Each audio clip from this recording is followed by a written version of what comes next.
Okay, today on Ever Stand at Home, we have Bianca Tedesco from Winthrop Women's Lacrosse. How are you? I'm great. How are you? Good, thanks. Thank you so much for being here. How are you doing? How are you spending your time while being quarantined? I'm doing well. It's been a few weeks of pretty boring stuff, but I've just been trying to keep busy with, working out in my backyard. Luckily, I live in South Florida, so the weather's been really nice and we have a pool and just been nice spending time with my family. Have you watched any favorite movies or shows during quarantine? Currently, I'm binge watching Love Island, the newest season. I'm addicted to it and it's really fun because they're all British and it's just soppy reality TV. It's really fun. That's a good way to kill time. You mentioned that you were from South Florida. What brought you all the way to Winthrop? It was actually a decision not to go too far north. Winthrop's still in the south, and it's not too far. It's only a couple states away. I'm not very good when it's cold, so I like the heat, and yeah, it's beautiful there. How was your experience at Winthrop been so far? It's been awesome. I'm choosing to stay an extra year. It's so great. I love my teammates. I love all my teachers, my professors, and the campus is beautiful, so I couldn't be happier. That's awesome. We'll be excited to have you back next year. So you went from being on a team full of veterans as a freshman and a sophomore to being one of the only upperclassmen on the squad this year. What has that transition been like for you?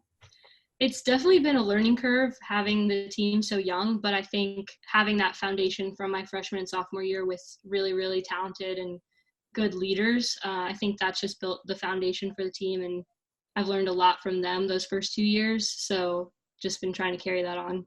And you're also a team captain. What is having that honor? What does that mean to you? It just means that my coaches and my teammates trust me. We vote for each other, and it's been awesome to be working with other captains this year and actually be on the field and be able to be a captain as opposed to last year. So it's just a lot of responsibility, but I think it's awesome.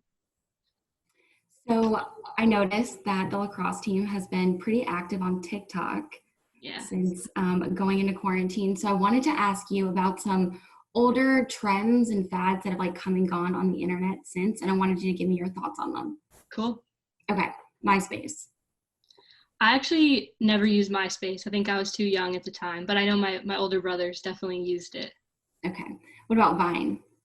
I loved Vine. I was actually looking at Vine compilations the other day on YouTube, and I know most of them, and it was a big thing in high school, so it was awesome. The Mannequin Challenge. We actually did the Mannequin Challenge as a team my sophomore year, I believe. We did it on the field. It was really, really fun, and we all had different poses, and even the coaches got into it. Oh, that's awesome. What about Farmville? Farmville, I forgot about Farmville. I did play Farmville through Facebook, I think it Yep. was. It was fun. I loved Farmville. What about planking? Planking. I did do planking as well. I tried to plank on the weirdest positions. I remember one time at one of my family members' houses, I planked on the balcony and my mom freaked out. She thought I was going to fall off. Yeah, she probably was not happy about that. What about flossing? I'm not much of a dancer. I like it. I like when other people do it, but I can't do it myself. And the ice bucket challenge. I like the ice bucket challenge because it was fun and you got to include all your friends and it was for a good cause too. So Okay, last one, Tebowing. Tebowing. I never did Tebowing, but I do like Tim Tebow. He's a cool guy. Awesome. Well, thank you so much for being here. I really appreciate you sitting down with me today. Thanks so much for having me.